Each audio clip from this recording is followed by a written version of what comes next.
algo que a gente precisa observar nesses dias é como de uma maneira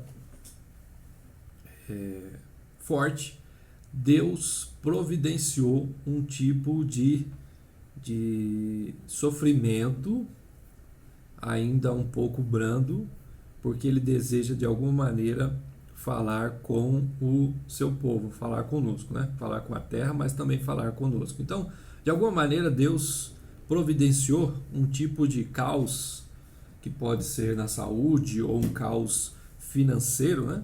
Que gerou toda essa repercussão, né?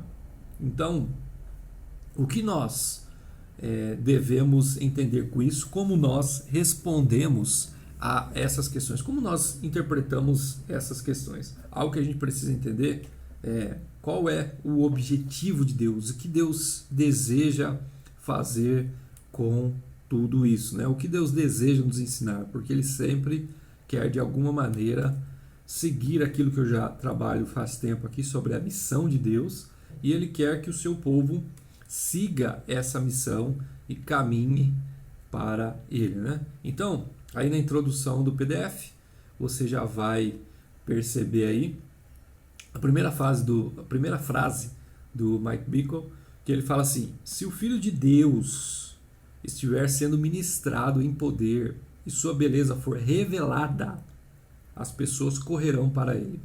É isso que ele fala sobre a forma como a igreja deve expressar Deus ao mundo. Então isso é algo que a gente precisa observar e notar do porquê todas essas coisas estão acontecendo e como nós estamos nos adaptando ou respondendo àquilo que Deus está fazendo. Então essa palavra hoje, ela vai seguir da seguinte forma: Deus está trabalhando com o seu povo, Deus está trabalhando com cada um de nós, e como você está respondendo essa forma que Deus está trabalhando. Essa forma que Deus está mexendo com a terra e mexendo com a igreja tem apenas um objetivo, e nós iremos ver qual é esse objetivo. E a reflexão de hoje é como você está respondendo a esse ensino de Deus, a essa forma que Deus está trabalhando. Como que você está respondendo? Você está respondendo indo para o objetivo dele, ou você ainda não entendeu qual é o objetivo de Deus e você está resistindo, ou você está sem sintonia com aquilo que Deus está fazendo? Então, essa palavra vai trabalhar nessa questão. Algo que a gente precisa entender, gente, é que acontecimentos como esse já ocorreram na Terra e ocorreram de maneira até pior do que nós estamos vivendo. Mas sempre Deus teve o seu objetivo de trabalhar com o seu povo. E o objetivo, claro, é o que nós pegamos o versículo aí de Apocalipse capítulo 14, versículo 4. Qual é o objetivo? O objetivo de Deus é formar pessoas, filhos com essa característica lá. São esses os que não se macularam com mulheres, porque são castos. São eles os seguidores do Cordeiro por onde quer que vá. Esse é o objetivo de Deus. Fazer com que seus filhos deixem de ser viciados do mundo e passem a ser seguidores fiéis do Cordeiro. Seguidores, aqueles que vão seguir o Cordeiro por onde quer que vá. Então, saiba que todo esse trabalho de Deus tem apenas um objetivo: fazer de você um seguidor fiel do Cordeiro por onde quer que vá. Então, Deus, irmãos, ainda está sendo misericordioso de uma maneira, porque se você observar, o mundo ainda tem esperança em Deus e tem esperança na ciência. Então Deus, por uma graça, permite ainda que a ciência caminhe de uma forma que ela consiga buscar parar um pouco essa crise, né? Parar um pouco essa situação. Mas nós precisamos entender o seguinte: nos últimos dias, irmãos, que é a tribulação, que nós cremos que nós passaremos por ela, nos últimos dias, nada vai parar a ira de Deus. Nada vai parar o derramar da ira de Deus. Nem filósofos, vida financeira, manter estrutural de qualquer comunidade, e nem cientista vai conseguir parar a destruição e a tribulação que virá nesses últimos dias. Se você pegar e fazermos uma analogia com aquilo que ocorreu no Êxodo e aquilo que vai ocorrer nos últimos dias, o que você vai perceber ali nas primeiras pragas do Egito? O que você vai perceber ali? Os magos do Egito, e aí nós usamos a palavra magos e feiticeiros, porque até então não existia a palavra cientista no hebraico ali no Egito. Mas os magos, eles não eram só místicos, eles eram pessoas que também faziam determinados remédios com plantas, com terra, com aquilo que era da natureza. E eles descobriam coisas. Então, ao mesmo tempo, eles eram feiticeiros, magos e cientistas da época. Quando as primeiras pragas vieram, eles tiveram o poder de parar as pragas. Então, eles conseguiram, através do poder que eles tinham, e Deus permitiu isso. Deus permitiu que as primeiras, a segunda, eles conseguissem fazer um tipo de remédio, fazer um tipo de descoberta que parava a praga de Deus no Egito. E Deus permitiu isso. Mas as pragas seguintes, Deus não permitiu isso. Então a gente precisa entender que nós estamos no tempo que Deus ainda está permitindo que a mente do homem, a inteligência do homem, dada por ele, segure ainda coisas que vêm, pragas que surgem. Entendeu? Deus ainda está permitindo, mas vai chegar um momento que aí é a tribulação mesmo, que Deus não vai permitir mais. E aí o que vai sustentar? A fé de irmãos que realmente seguem o Cordeiro por onde quer que vá, seguem o Cordeiro por tudo aquilo que ele está fazendo. Se ele está derramando a ira, nós seguimos o Cordeiro debaixo dessa ira, protegidos por ela, mas convictos daquilo que ele está fazendo. Porque nós estamos seguindo ele, nós aprendemos agora a simplesmente tirar todas as coisas que nos impediam de estar com ele, e agora nós estamos seguindo o Cordeiro. Então, outra frase aí no PDF, que você vai ver o texto de Salmo, capítulo 26, versículo 8, fala assim: Adonai, amo a casa onde habitas, o local onde tua glória permanece. Então, estas frases, irmãos, são frases de pessoas apaixonadas por Jesus, pessoas que realmente decidiram escolher andar com ele. E nós iremos observar nessas frases como eles expressam esse amor, como eles expressam essa convicção, esse desejo. E aí eu trouxe essas frases para refletirmos sobre o nosso amor com Jesus, se ele está caminhando no mesmo sentido, e para fazermos com que haja uma comparação, para que você seja chacoalhado na sua vida, para ver se você realmente está amando o Cordeiro dessa mesma forma. Outra frase do Loenglo, olha lá: eu amo a Deus, cujo nome é zeloso. Os seus olhos são uma chama ardente queimando tudo o que tenta impedir com as afeições do meu coração. Aí no santuário do meu coração, olha lá, ele não tolera nenhum rival. E nesse lugar que o santo amor de Deus se encontra com a minha santa resposta de Nazireu, aí um santo ardor ocorre e o supremo prazer da intimidade com Deus é vivenciado no altar do meu coração. Uma experiência que é muito mais gratificante que os prazeres seculares e efêmeros da concupiscência sexual e dos entretenimentos. Eu fui criado para queimar. Observe nessa frase quando ele fala assim, ó, Deus, não tolera nenhum rival. Sabe o que significa? Deus, na sua grandeza, ele olha para dentro de você, dentro dos seus pensamentos, dentro do seu coração, dentro das suas motivações, das suas intenções, da sua segurança. Ele entra dentro, ele sonda todas as coisas.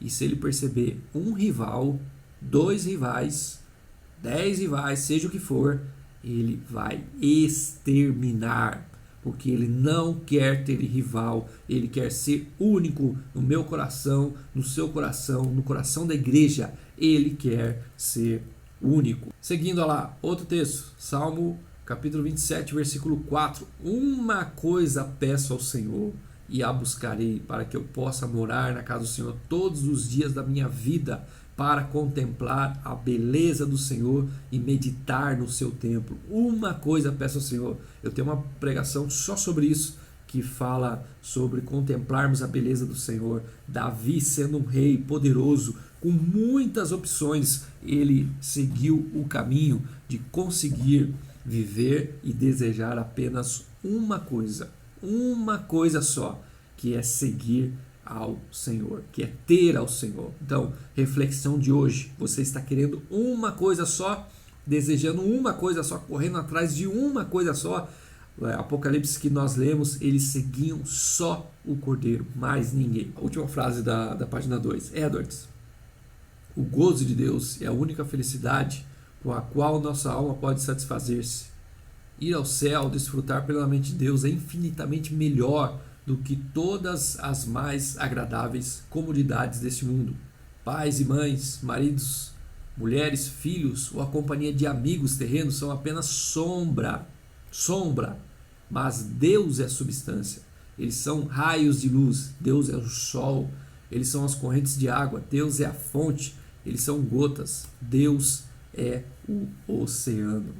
Fala a verdade, irmãos. Quando nós éramos apertados do porquê nós não estávamos orando, lendo a Bíblia, tendo tempo com Deus, qual era a nossa desculpa?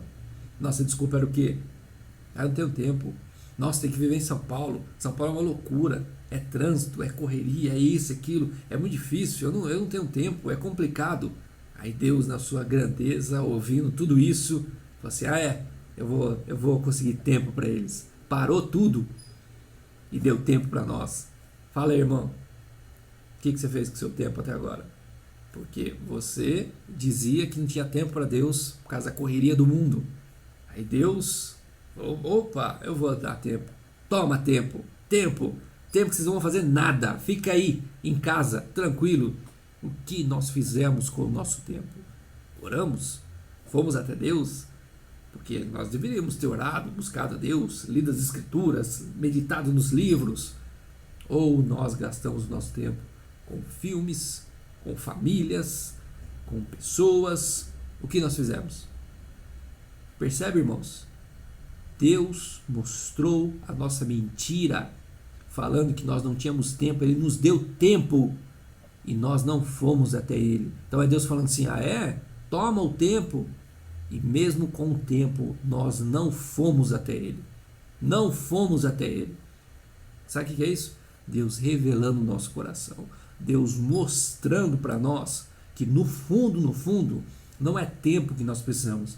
Nós precisamos de arrependimento, porque ao invés de corrermos atrás do Cordeiro, nós estamos correndo atrás de outras coisas. E Deus está mostrando isso claramente para nós. Vocês reclamavam que não tinha tempo para mim? Eu estou dando tempo para vocês.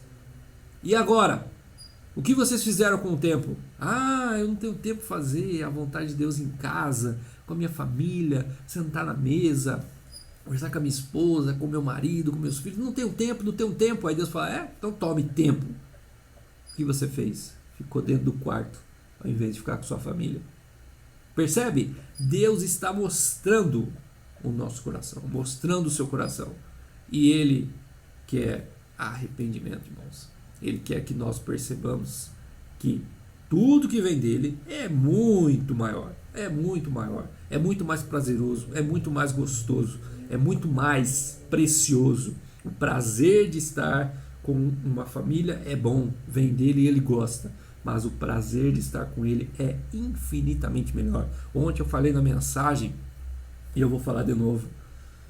Por que nós temos dificuldade de orarmos em casa? Por que nós temos dificuldade de cultuar em casa? Por que nós temos dificuldade de ler as Escrituras em casa? Porque é mais fácil de nós estarmos nos conectando a Deus usando a internet, usando uma live, usando uma pregação, usando um sistema que não vem de nós, mas vem de alguém de fora.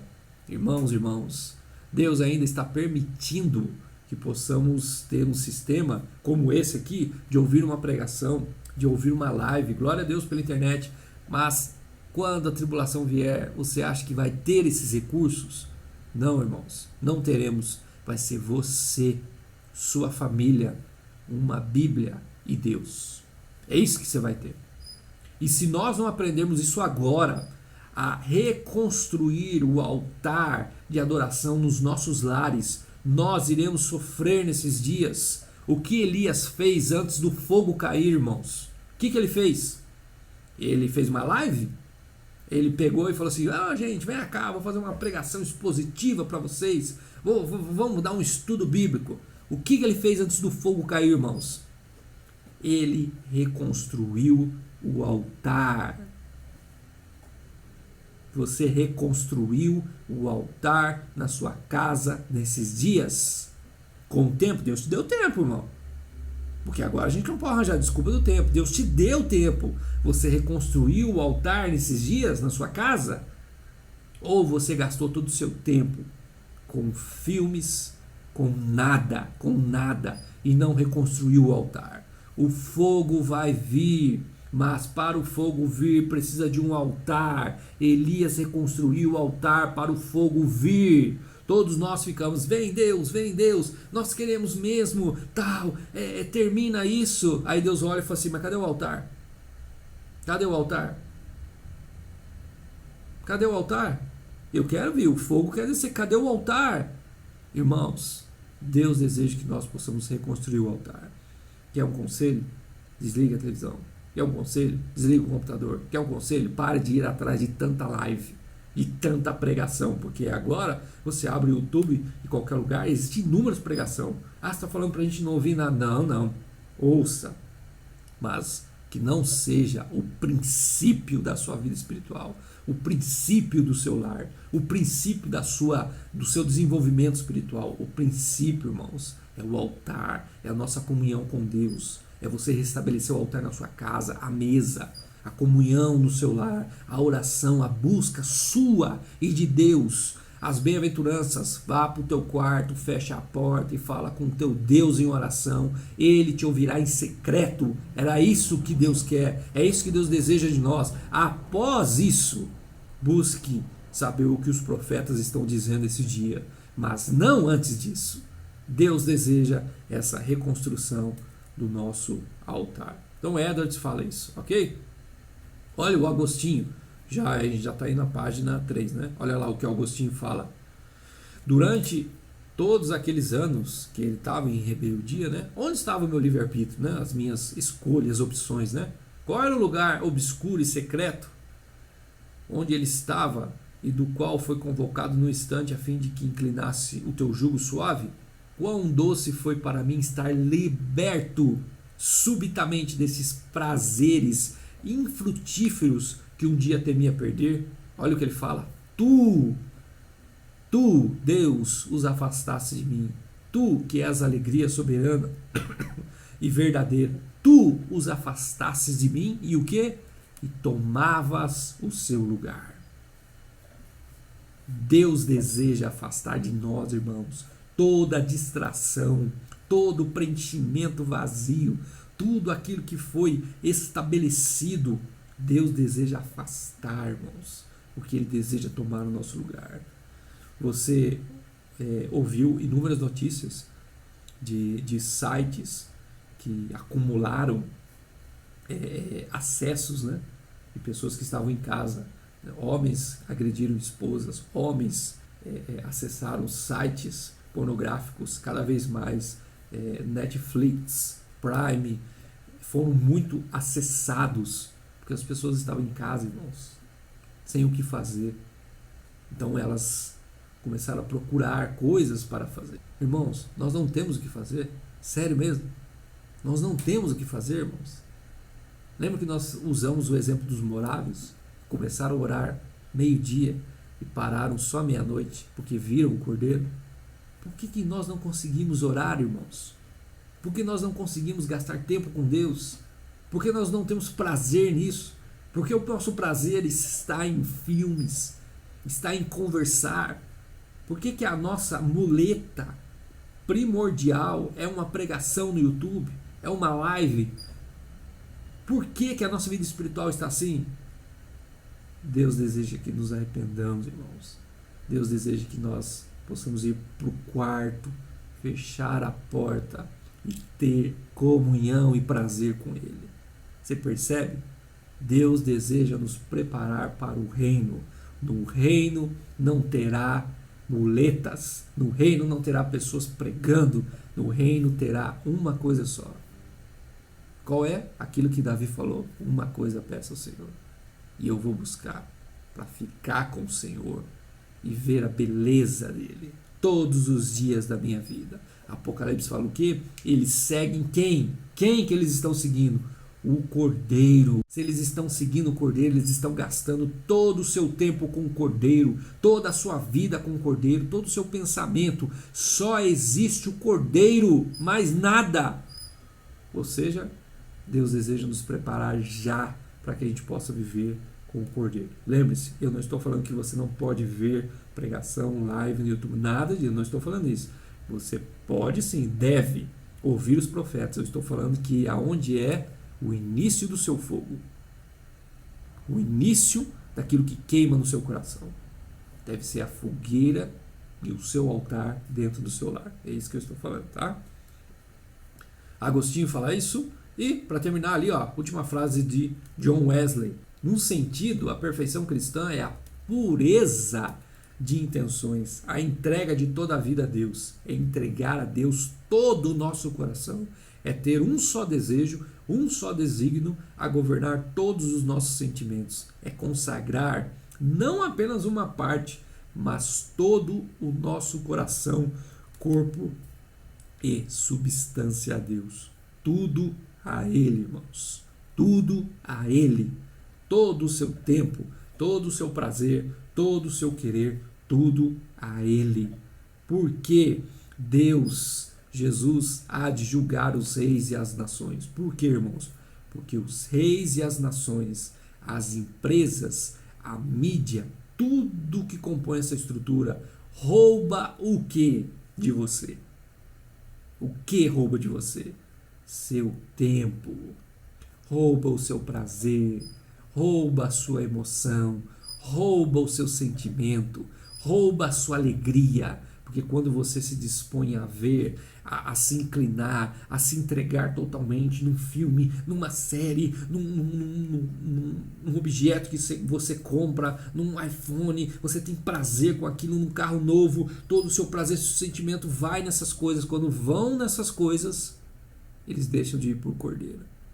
E aí Jesus está olhando e fala assim: julgarei os reis da terra, porque todo o sentimento humano, ao invés de estar indo para o trono, está indo para empresas, para governos. E é isso que o Cordeiro fará nos últimos dias. Ele vai vir e resgatar o seu povo para que o prazer nosso, a nossa alegria, não esteja em coisas, não esteja em mídia, esteja totalmente nele e para ele. Mas ele está nos convidando agora, irmãos. Agora ele já está fazendo isso. Agora ele está falando assim: olha aí, venha, te dei tempo, venha para o quarto, eu estou te esperando. Primeiro ponto: o que Deus está fazendo conosco, o que Ele está desejando para nós, seremos preparados para vê-lo. Deus está preparando você para ver o Filho, tá? Deus está preparando, todas as coisas estão acontecendo porque Ele está preparando você para ver o Filho, a beleza do Filho. Mateus capítulo 5, versículo 8.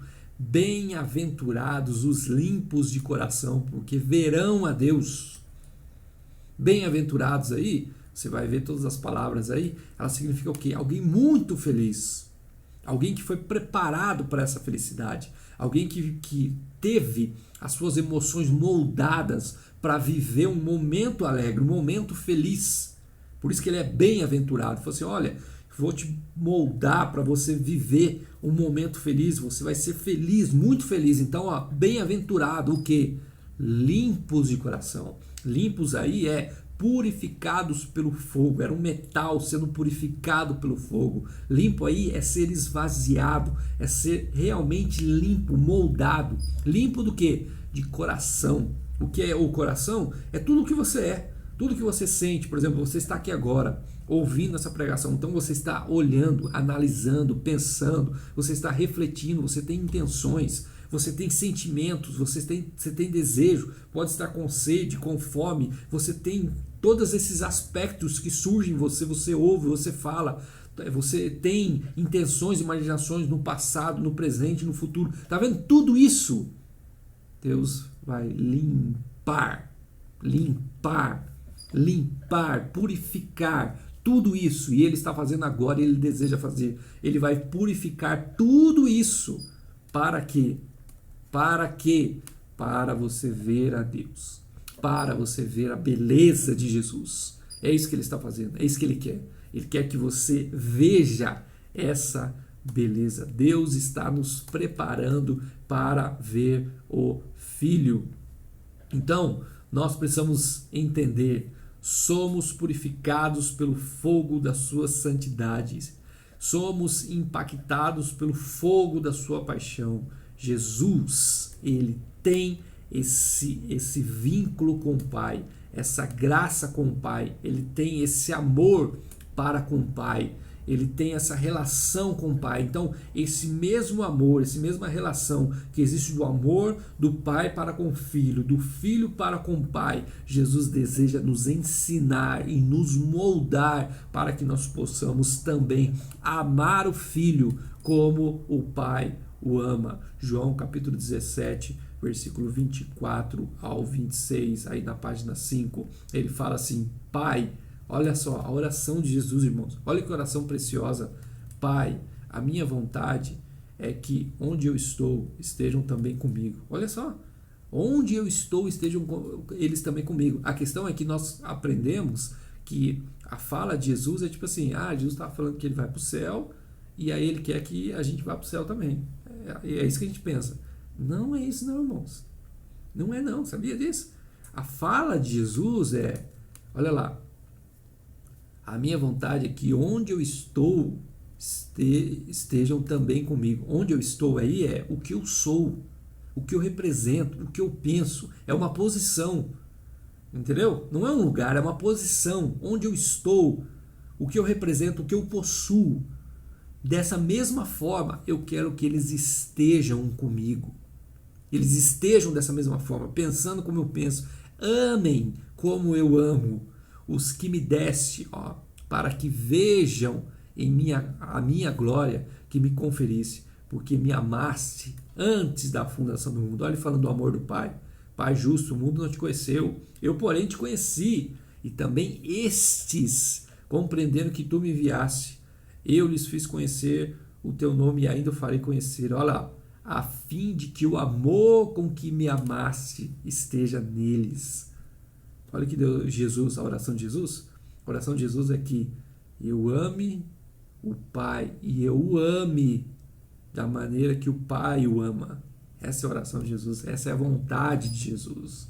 Então Jesus penetrará no centro da nossa existência, moldará com fogo mais intenso as nossas paixões. Ele invadirá o centro e o lugar da nossa vida espiritual, conquistará a nossa alma e a nossa mente. Será primeiro e único no lugar dos nossos pensamentos, nossas paixões, desejos, apetites, afeições, propósitos e esforços. Para ele estarão voltados nossas sensibilidades, afeições, emoções, desejos, apetites e paixões. Seremos dele, totalmente dele, para ele, por ele. Essa é a oração de Jesus. É isso que ele quer de cada um de nós. Deus deseja isso, irmãos. Deus quer isso para cada um de nós. A frase do Mike Bickle, olha o que ele fala. No momento em que Cristo nos revela o coração de Deus, ou quando vemos o Altíssimo em uma dimensão maior, recebemos o amor do Pai pelo Filho. Imagine as formidáveis implicações disso. Nessa passagem, Jesus nos ensinou que a maneira como nos sentimos será afetada pelo que vemos. Em outras palavras, nossas emoções são transformadas e o amor nos é transmitido porque contemplamos o esplendor de Deus e encontramos o seu nome. Cristo ainda intercede para que a noiva o ame da mesma maneira que Deus o ama. Essa é uma oração extraordinária. Jesus revelará o Pai e com isso o Pai cativará o nosso coração para o Filho. E talvez a oração de Jesus seja assim, ele prossegue: Pai, és infinitamente belo, Jesus orando, e teu esplendor está além do entendimento deles. Eu quero fazer-te conhecido e sei que cativarás o coração do meu povo para mim. Eles sentirão por mim o mesmo que tu sentes. Minha amada noiva, eterna esposa, aquela que tu ordenaste para reinar comigo, cordeira, amar-me-á assim como me amas. E é isso que Jesus deseja para cada um de nós. É só você imaginar, você que é pai, né? Mas você também será pai, né? Em nome de Jesus. Mas você que é pai, você tem um amor especial pelo seu filho, né? Por exemplo, eu tenho um amor muito especial pela Esther. O Tai tem o amor especial pelo Theo, pelo Ben, a Dani, o Flávio, a Mônica, amor especial pela Stephanie, Davi, Rodrigo, pelos seus filhos, quem mais tá? A Sabrina, o Leandro, pela sua filha, né? Não tem um amor especial? Dá para descrever esse amor? É um amor de proteção, um amor de carinho, um amor que você tem expectativas, um amor que você deseja que o seu filho cresça, se estabeleça. E que mais? Você tem um amor e vai ter por alguém que fará parte da vida do seu filho ou da sua filha. Como você vai querer que seja o marido da sua filha? Você vai, qualquer Zé Mané, qualquer... Não, Zé não pode usar Zé, né? Esses exemplos de Zé não dá certo. João, qualquer João Mané, entendeu? Qualquer pessoa? Não. O que você vai querer? Você vai querer que aquela pessoa que esteja com seu filho, com a sua filha, o ame da mesma maneira que você ama, e até mais, porque você deseja isso. Você percebe como Deus deseja isso de nós para o seu filho? Ele quer que nós amemos Jesus da mesma maneira que ele ama. Sabe o que significa? É um amor exclusivo, é um amor penetrante, é um amor de graça, é um amor de fidelidade. E é isso que Deus está trabalhando. Então eu acho que essa é a melhor forma de nós entendermos. Segundo ponto aí, ó, na página 5. O amado revelará a sua beleza. Então, isso que nós precisamos entender. O amado revelará, o amado já está revelando a sua beleza. Então, tudo isso que está acontecendo, existe uma forma no qual Deus deseja se mostrar, se revelar para nós. Ele deseja que nós possamos ver. Então, 1 João capítulo 4, versículo 19 fala: nós amamos porque Ele nos amou primeiro. Olha, nós o amamos porque Ele nos amou primeiro. 1 João capítulo 3, versículo 2: seremos semelhantes a Ele porque haveremos de vê-lo como Ele é. Apocalipse 22, versículo 4: contemplarão a sua face e na sua fronte está o nome dele. Então, nós precisamos entender, quando Jesus morre e aí ele ressuscita, o que ele faz? Ele se apresenta aos seus discípulos.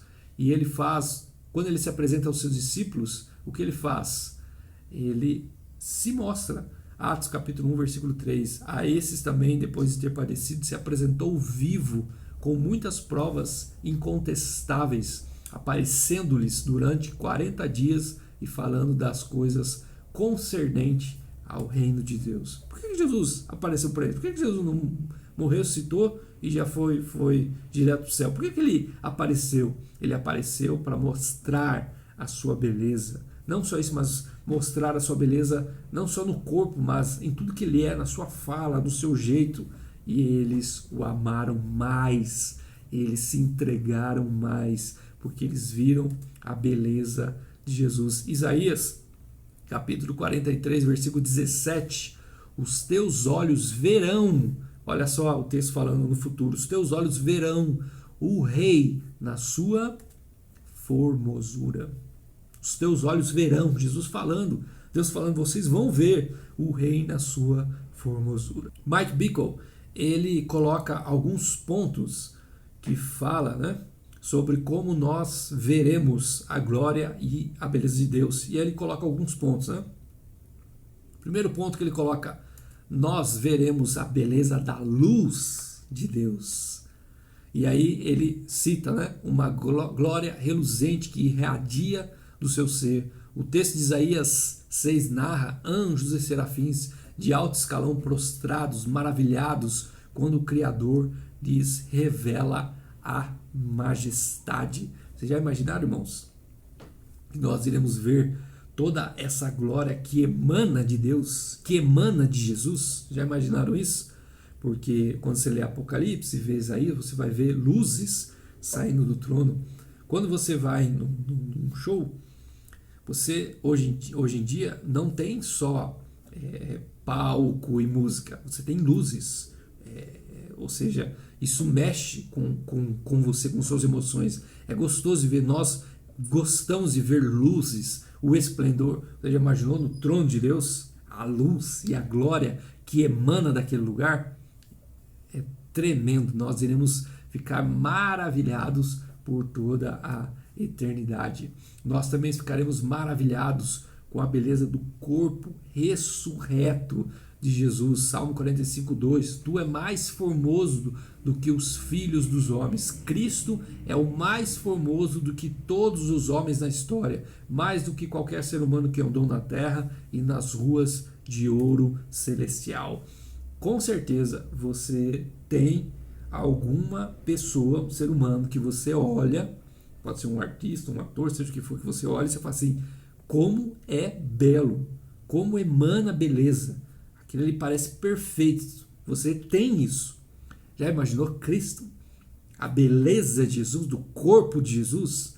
Ele é a exata expressão de Deus, ou seja, o seu corpo revela a beleza de Deus. Ele é belo. Nós iremos olhar e continuar vendo e desejando ver, porque a beleza dele vai cativar os nossos corações. Nós estaremos também ouvindo e vendo a beleza da música de Deus. Sofonias profetizou que quando Deus estiver em nosso meio, ele se alegrará sobre o seu povo com cânticos. Sofonias capítulo 3, versículo 17. O Senhor teu Deus está no meio de ti, poderoso para salvar-te. Ele se deleitará em ti com alegria, renovar-te-á no seu amor, regozijar-se-á em ti com júbilo, com canções. Nós iremos ouvir a música de Deus, irmãos. Vocês conseguem imaginar isso? Nós iremos ouvir a música de Deus e nós iremos sentir o perfume de Cristo, a fragrância de Cristo. Salmos 45, versículo 8 fala isso, da fragrância, do perfume de Cristo. O que nós precisamos entender é o seguinte: quando nós estivermos na eternidade, ou quando nós estivermos com Cristo, quando nós estivermos com os anjos, os seus sentidos, irmãos, eles não vão sumir.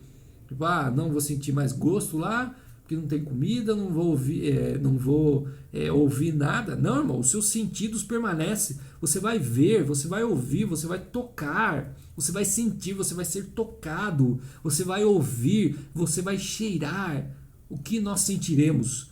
Tudo relacionado a Cristo. O perfume, a fragrância dos jardins, a fragrância que vem do nosso amado, a música que sai do trono, dos anjos. Nós iremos tocar, ser tocados. A Bíblia fala que ele enxugará nossas lágrimas. Olha que especial, nós estaremos com o Cordeiro, vivendo com o Cordeiro, sentindo as nossas emoções no Cordeiro, sendo preenchidos por ele. Será uma coisa especial, especial. Nós iremos ver a beleza do trono de Deus. Qualquer lugar e qualquer filme que você vê na história, você vai perceber que as pessoas iam, né, para um determinado lugar, e o centro da cidade, o centro do regime era a sala do trono.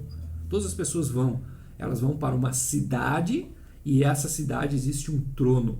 Então, na eternidade é a mesma coisa. Existe uma cidade e existe um trono. Ali emana a glória e o poder de tudo, de todo o universo. E aquele que está sentado ali é o nosso irmão mais velho, Jesus, o nosso Cordeiro, o nosso Salvador. Nessa cidade, tudo que nela é baseado, tudo que é construído nela, Apocalipse fala isso, a água, a árvore, as folhas da árvore que cura as nações, a água que emana o rio da vida que sai do trono, todas essas coisas, irmãos, elas são simplesmente perfeitas, porque elas mostram o Cordeiro, elas mostram quem é Deus, a personalidade de Deus. Então todas essas coisas, elas hoje já estão disponíveis. É como se Deus fala assim, olha só tudo que eu construí, toda essa glória, e vocês ainda estão gastando suas emoções e os seus olhos em coisas terrenas. Coisas terrenas criadas são boas, claro que são boas. Olha só, nós estamos aqui conversando, existe um computador aqui e eu estou conseguindo falar com vocês. Isso é bom uma casa, é bom ter família, é bom ter mesa, é bom um carro importado, um iPhone, essas coisas são boas. A música que nós tocamos, ir para um show, você ouvir as coisas, cheiros bons, perfume, essas coisas são boas? São boas, mas elas são as cebolas e as batatas do Egito. Não lembro se tinha batata, mas eu lembro que tinha cebolas e legumes, que eles saíram de lá, estavam no deserto e eles tinham Deus, o fogo de Deus, aquecendo eles à noite, a nuvem de Deus protegendo eles de dia. Eles estavam vendo aquilo, mas eles estavam com saudades das cebolas do Egito. Percebe? E é isso que Deus está falando para nós. Olha só, eu sou a nuvem que protege vocês do sol, eu sou o fogo que aquece vocês à noite no deserto quando a temperatura baixa. Eu estou dando a lei para vocês através de Moisés. Eu quero que vocês construam um tabernáculo e uma arca aonde a minha glória irá descer até vocês. Eu estou mostrando meus anjos, olha, eu estou descendo no monte e os meus anjos estão junto comigo. Vejam e olhem a glória e a beleza que é muito maior que havia no Egito. E as pessoas estão ainda com saudades das cebolas do Egito, irmãos. E é isso que Deus quer que nós nos arrependamos. Ele está falando, eu tenho o melhor, está liberado para nós. Venham ver essa beleza, venham ver essa glória. Vamos, né? Vamos ver essa glória, né? Então está liberado para nós. Último ponto, irmãos, ali na página 8, né? Os escolhidos serão apegados ao Cordeiro e o seguirão. Nós seremos apegados ao Cordeiro e iremos seguir o Cordeiro. Então existe um texto de Deuteronômio capítulo 8, versículo 1, versículo 7, e está nessa página, e eu vou ler só para vocês entenderem, né? O que Deus fazia lá com Abraão, Isaac e Jacó, fazia com o povo de Israel, está fazendo, continua fazendo até hoje. Então ele fala, recordar-te-ás de todo o caminho pelo qual o Senhor teu Deus te guiou no deserto esses 40 anos, olha só, no deserto, para quê? Para te humilhar, para te provar, para saber o que estava no teu coração. Tá difícil, irmãos? Tá complicado? Financeira, casa, família, tá complicado esse deserto? Esse é o objetivo, para saber o que está no seu coração. O nosso coração é enganoso, ele esconde as coisas. E aí Deus fala, não, eu quero saber o que realmente está nesse seu coração. Se guardarias ou não os meus mandamentos. Então eu vos disse, não vos espanteis, nem o temais. O Senhor vosso Deus, que vai adiante de vós, ele pelejará por vós, segundo tudo o que fez conosco, diante de vossos olhos, no Egito, como também no deserto, onde visse que o Senhor vosso Deus nele vos levou, como um homem leva seu filho por todo o caminho pelo qual andasse até chegardes a este lugar. Então Deus falando assim, eu estou levando vocês para a terra prometida como se estivesse levando um filho, porque tu és povo santo ao Senhor teu Deus. O Senhor teu Deus te escolheu para que ele fosse o seu povo próprio e todos os povos que há sobre a terra. Não vos teve o Senhor afeição, nem vos escolheu porque fosseis mais numerosos de qualquer povo, pois éreis o menor de todos os povos. Mas olha o que ele fala, mas porque o Senhor vos amava e para guardar o juramento que fizera a vossos pais. Deus amava eles, por isso os escolheu.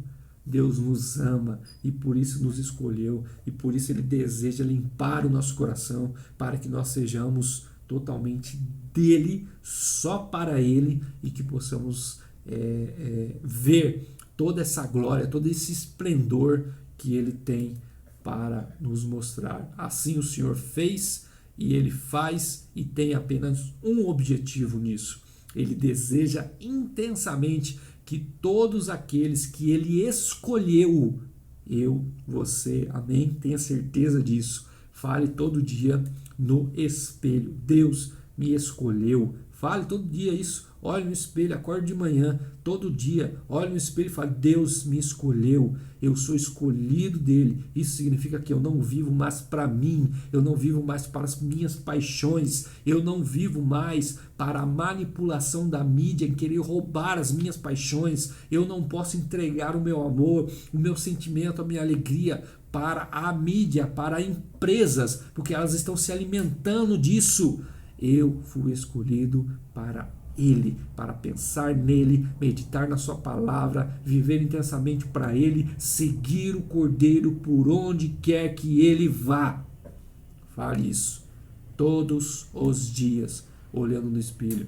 Ele deseja intensamente que todos aqueles que Ele escolheu estejam definitivamente apegados a Ele de forma intensa, constante e firme. Deus deseja isso de você. Deuteronômio capítulo 10, versículo 5. O Senhor teu Deus, ao Senhor teu Deus temerás, a Ele servirás e a Ele te apegarás, e pelo seu nome jurarás. Deuteronômio capítulo 10, versículo 20. O texto usa a palavra apegarás. Então, se você observar essa palavra, ela tem vários sentidos aí, né? Então, ela tem o sentido quando Jó usa ela, em Jó 19:20, ele fala assim, Jó afirma que seus ossos apegam-se à sua pele, né? Então, um apegar ali em relação ao corpo, né? Jó usa esse sentido, né? Davi usa, né, o sentido também no texto, quando fala de que um dos seus soldados, a espada, né, que ele lutava, apegou-se na sua mão de tal forma, tanta constância, começou a fazer parte da carne da mão desse soldado, né? De tanto que ele ficou usando essa espada, né? Ele também tem um sentido de apego, de afeto, de lealdade, né? Gênesis 2:24, o homem deve apegar-se à sua esposa. Ou o Ruth, né? Quando se apegou a Noemi, Ruth 1:14, também fala sobre se apegar. Os homens também se apegavam a Davi como rei, né?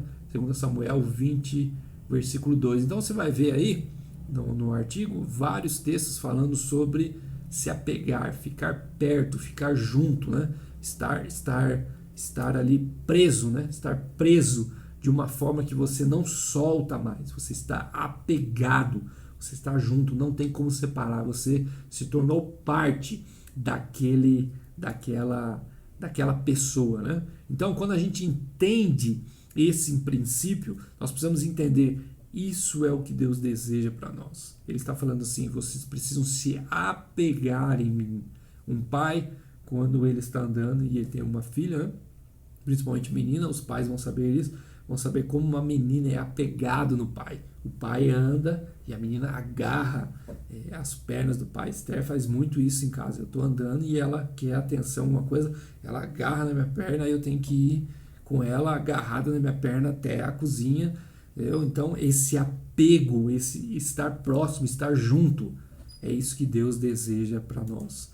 Que nós estejamos apegados em Jesus. Então, o texto fala isso, Apocalipse 14, versículo 1 ao 5. Olhei, e eis o Cordeiro em pé sobre o monte Sião, e com ele 144 mil, tendo na fronte escrito o seu nome e o nome do seu pai. Ouvi uma voz do céu como voz de muitas águas, como voz de grande trovão. Também a voz que eu vi era como de arpistas, quando tangem a sua harpa. Entoavam um novo cântico diante do trono, diante dos 4 seres viventes e dos 4 anciãos. E ninguém pôde aprender o cântico, senão os 144.000 que foram comprados da terra. São estes, os que não se macularam com mulheres, porque são castos. São eles os seguidores do Cordeiro por onde quer que vá. São os que foram redimidos dentre os homens, primícias para Deus e para o Cordeiro, e não se achou mentira na sua boca, não tem mácula.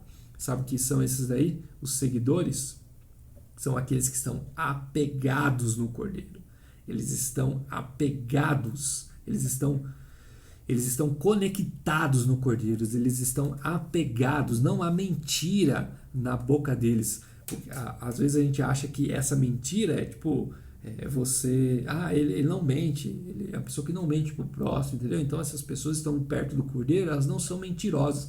Não, irmãos, eles não mentem ao Cordeiro. Quando o Cordeiro firma com eles uma aliança, eles firmam uma aliança de volta. Eles têm verdade, eles amam ao Cordeiro, eles não mentem ao Cordeiro, a aliança do Cordeiro. Por isso que eles são os escolhidos, porque eles não mentem ao Cordeiro, eles estão em verdade, de amor, apegados ao Cordeiro. E é isso que ele deseja para cada um de nós. Ele deseja tirar a mentira, porque se nesse momento eu perguntar para você se você ama o Cordeiro, se você é um escolhido, se você ama Jesus de todo o coração, claro que você vai falar sim. Você não vai chegar e falar assim, não, eu não amo, não. Eu não, eu tenho... Não, você vai falar sim, eu amo o Cordeiro, eu amo de todo o coração. E aí que tá. Deus vai sondar o seu coração para tirar a mentira. Porque a mentira nossa é essa, que nós amamos o Cordeiro de todo o coração, mas nós pegamos todo o nosso tempo que ele nos deu e nós gastamos em outras coisas. Como isso é o amor? Como isso pode ser o amor pelo Cordeiro, se nós não temos prazer de gastar tempo com o Cordeiro? Essa mentira que Deus vai tirar do nosso coração, irmãos. Essa mentira que ele vai arrancar para que nesse dia nós possamos ser aqueles que amam o Cordeiro, seguem o Cordeiro e gastam a vida para estar junto com o Cordeiro. Então, a palavra seguir, ela tem uma ideia de alguém que precede, junta-se a ele como seu assistente, o acompanha, está junto como um discípulo, ou seja, torna-se um discípulo, um discípulo do Senhor. O Osborne, ele fala assim, a ideia de seguir a Cristo é o cerne do discipulado nos evangelhos. E João descreve Cristo como o bom pastor que chama suas ovelhas pelo nome e as conduz para fora. E elas o seguem, pois conhecem a sua voz. João 10, 3 e 4. Aqui, aonde quer que vá, implica na imitação de Cristo, discipulado que envolve sofrimento e morte. Tome sua cruz e o siga. Oferece um excelente panorama do pano de fundo. O ato de seguir significa tanto ser fiel às instruções de Jesus quanto promover sua causa, uma ênfase encontrada somente nos evangelhos. A ideia de seguir Cristo até a morte também aparece em Mateus. Olha o que o texto de Apocalipse fala, Apocalipse capítulo 12, versículo 11. Por causa da palavra do testemunho que deram, e mesmo em face da morte, não amaram a própria vida. Vou ler novamente para vocês. Por causa da palavra do testemunho que deram, e mesmo em face da morte, não amaram a própria vida. Porque amar a própria vida é você ter mais prazer nela e na sua segurança, é ter mais prazer no que você é, no que você pensa, é você conseguir construir um tipo de muro aonde ninguém invade, você quer continuar nessas suas artimanhas, nesses seus desejos voltados para si mesmo ou para qualquer outro tipo de coisa. Amar a vida é isso. E aí o texto fala, eles não amaram a própria vida, eles renunciaram esse direito, eles largaram isso para seguir e amar somente o Cordeiro. O George Led fala assim: são eles os seguidores do Cordeiro por onde quer que vá, são os que foram redimidos dentre os homens, primícias para Deus e para o Cordeiro. Esse grupo é casto e puro, mas esse é seu traço negativo. O lado positivo do seu caráter é que eles são leais ao Cordeiro. Eles o seguem, mesmo que seja para a morte, e ser discipulado perfeito sem hesitação, assim como o caminho de submissão perfeita à vontade do Pai levou o Cordeiro à sua morte sacrificial na cruz. Ser discípulo dele pode bem levar a compartilhar a sua cruz. Eles seguem o Cordeiro porque não pertencem a si mesmos. Eles são redimidos, comprados para Deus às custas do sangue do Cordeiro. São esses. É isso que Deus tem para mim, é isso que Deus tem para você, é isso que Deus deseja para cada um de nós. Vamos terminar, né, irmãos? Lá no final do texto, você vai ver aí na página 10, com outras frases, né, de irmãos que amam o Cordeiro verdadeiramente, e frases assim que mexem com o nosso coração, devem mexer com você e mexer com a nossa realidade, né?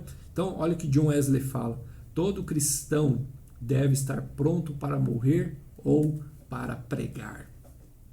Olha o que John Wesley fala. Inácio de Antioquia: mais me aproveita morrer em Cristo Jesus do que imperar até os confins da terra. Então olha o que ele está falando.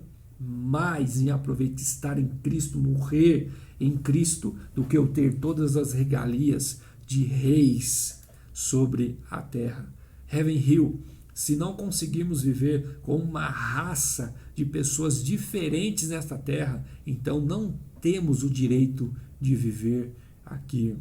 William Carey: espere grandes coisas de Deus e faça grandes coisas para Deus. Faça, espere e faça. Vamos esperar, mas vamos fazer grandes coisas para Deus.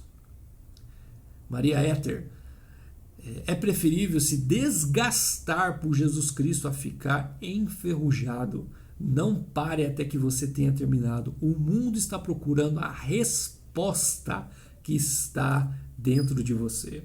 Não pare, irmãos.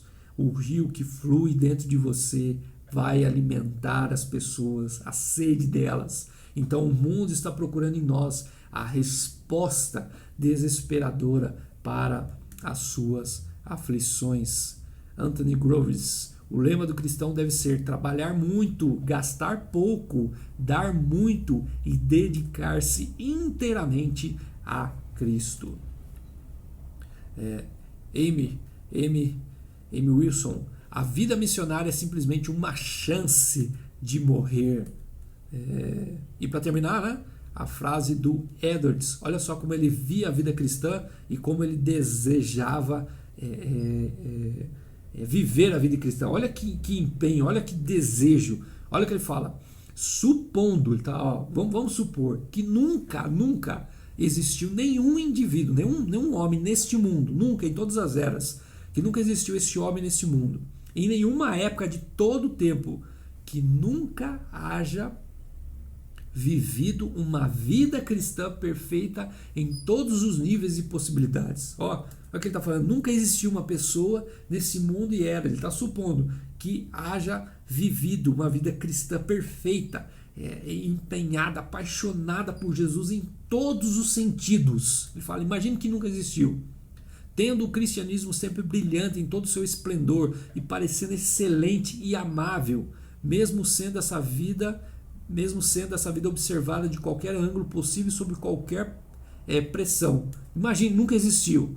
Aí olha a posição dele, olha a resposta dele, olha o que ele fala: eu resolvi agir como se pudesse viver essa mesma vida. Então ele está falando: eu resolvi ser essa pessoa, eu resolvi ser esse primeiro indivíduo que vai amar Jesus de todo o coração e intensidade. Eu resolvi ser essa pessoa, mesmo que tenha de me esforçar no máximo de todas as minhas capacidades inerentes, e mesmo que fosse o único em meu tempo. Esse era o desejo dele. não havia fiéis, e Abraão foi o primeiro. Não havia fiéis, e o próprio Deus disse que a humanidade estava corrompida. Noé foi o primeiro. Era o justo que andava na terra. É só você imaginar, com uma correnteza de maldade está devastando a terra. Noé sozinho está nadando, dando braçadas lentas contra a correnteza da maldade, porque ele era justo. O mundo inteiro, irmãos, pode ir contra Deus. Você precisa ser de Deus.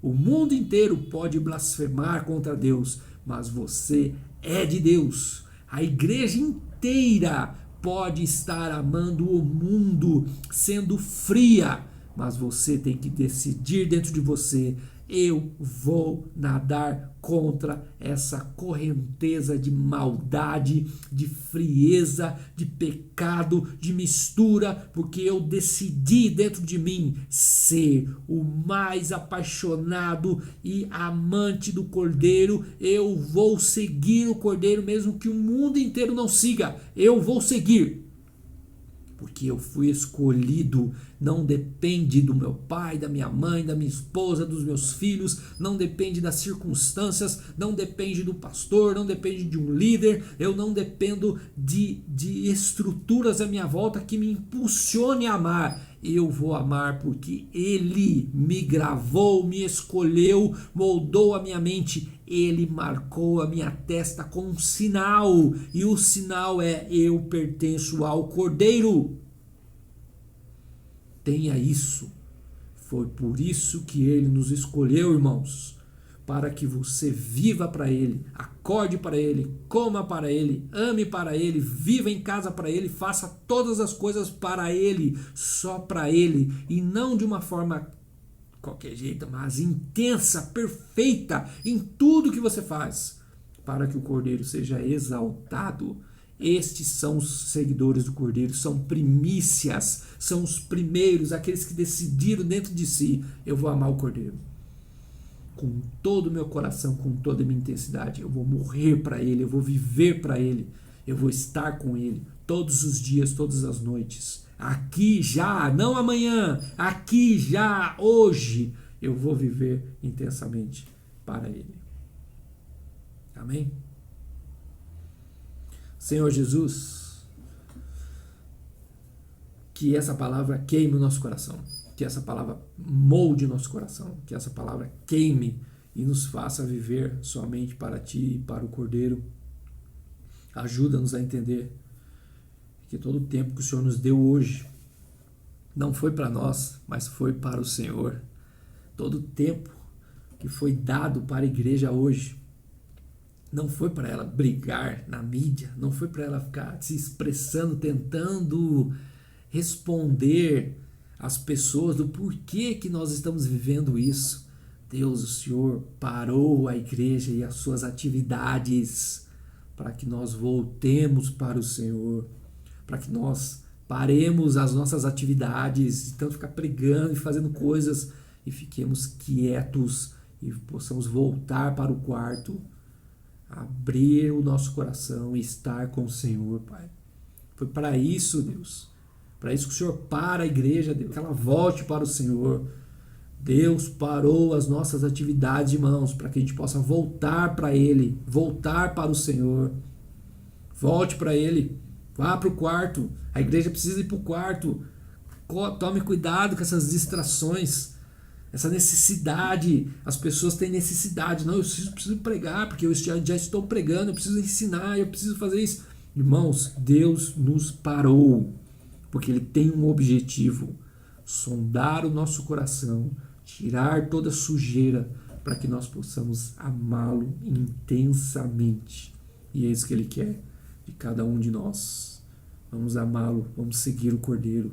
Quem segue o Cordeiro não segue por aquilo que Deus tem para dar, mas por aquilo que Ele é.